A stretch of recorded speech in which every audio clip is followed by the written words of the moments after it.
Hey guys, welcome back to Raising Huntley Ray. This video is showing our preparation for Thanksgiving dinner that we had recently. We wanted to prepare as much as we could the day before so we weren't overwhelmed the day of. I'm working on the cheese log right now. I'm grating up a whole 8-ounce block of sharp cheddar cheese and I'm going to put that into a medium bowl. Next up, I'm going to put in an 8-ounce block of softened cream cheese, and I'm going to pull out all my spices that I'm going to need for that cheese log. So first up, you're going to see me add a 1/4 teaspoon of dry mustard, and then I've got garlic powder, Worcestershire sauce, Tabasco, mayonnaise, and all of that put into that bowl, and then I'm going to mix it up really good. Pull out a piece of saran wrap, and I'm going to add 1.5 tablespoons of both chili powder and paprika.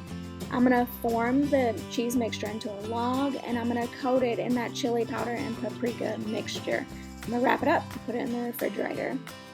Next up is going to be the pecan pie. In that little saucepan, I do have a 1/3 cup of butter melting, and in the bowl, I'm going to add 3 eggs that were kind of slightly beaten, a cup of corn syrup, 2/3 cup of sugar, a teaspoon of vanilla. Mix all of that together, and there I go. I'm mixing up the butter, making sure it's melted. And what I like about this corn syrup is that it does have like a spot on it that says that I've used a cup of corn syrup, so I didn't have to dirty up a measuring cup or anything like that. And I'm just kind of keep checking that to make sure where I'm at.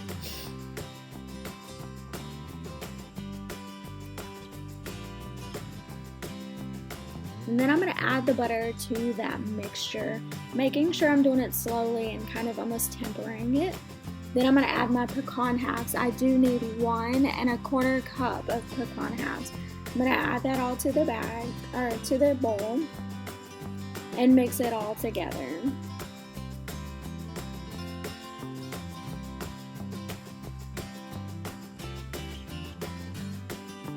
Then I'm going to take a deep dish pie crust. I did just use like a pre-made frozen one from the store.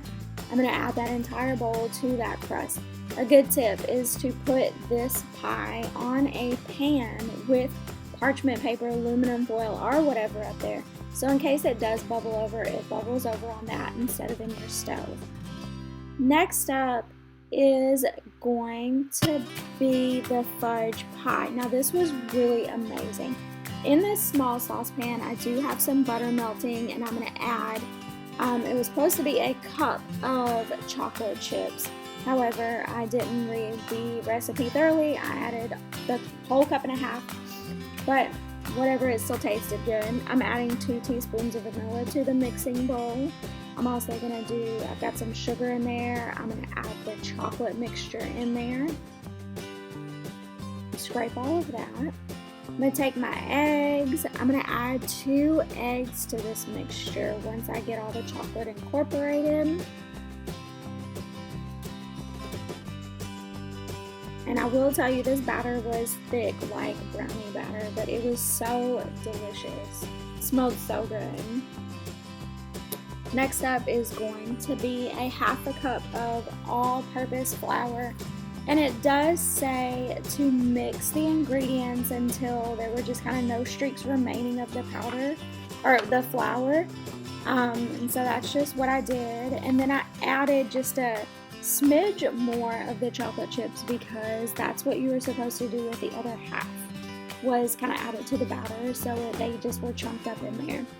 And then once again, I'm just adding it to a pre-made frozen pie crust.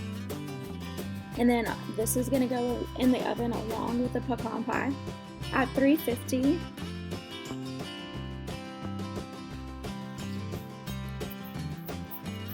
And then next up, our baker Cameron is going to help me with the chess squares. He starts out with melting a 1/2 cup of butter, which is a whole stick. And then he's going to add 4 cups of the powdered sugar to the mixing bowl. No, that's not the powdered sugar yet. That's the yellow cake mix. He's going to do the crust first. Hello. So he's going to do a box of yellow cake mix and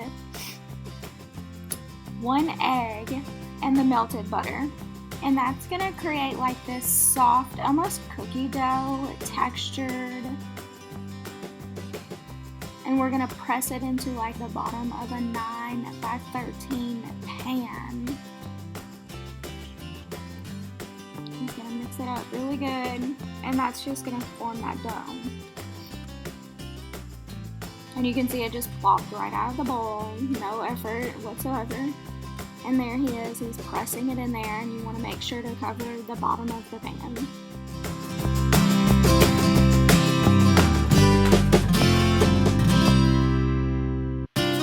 So next up, here's the powdered sugar. This is going to be for like that chest filling. So it is 4 cups of powdered sugar, or just a 1 pound bag. And then you are going to add the other 2 eggs and an 8-ounce block of softened cream cheese to the mixture.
So the next step, you mix that up until it is all incorporated. It will be very liquidy as long as you've let your cream cheese soften up enough. And then you're going to pour it on top of that dough mixture that you pressed into the pan earlier.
Then once you got it scraped all out of the bowl on top of the dough, you will smooth it out.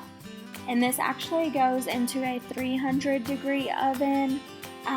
You kind of bake it for 40 to 50 minutes until it's golden brown on top. I would suggest letting it cool just a little bit before you start slicing it into the squares. Otherwise it's very sticky and it gets crumbly. So just let it cool. But we were impatient. I wanted to taste it, and it was very, very delicious.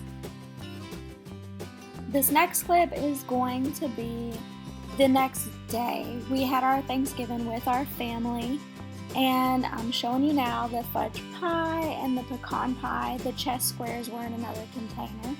This is the cheese log. I served it with some crackers. We had glazed ham. This is our cornbread dressing, which has been a hit for 2 years. We really enjoy it.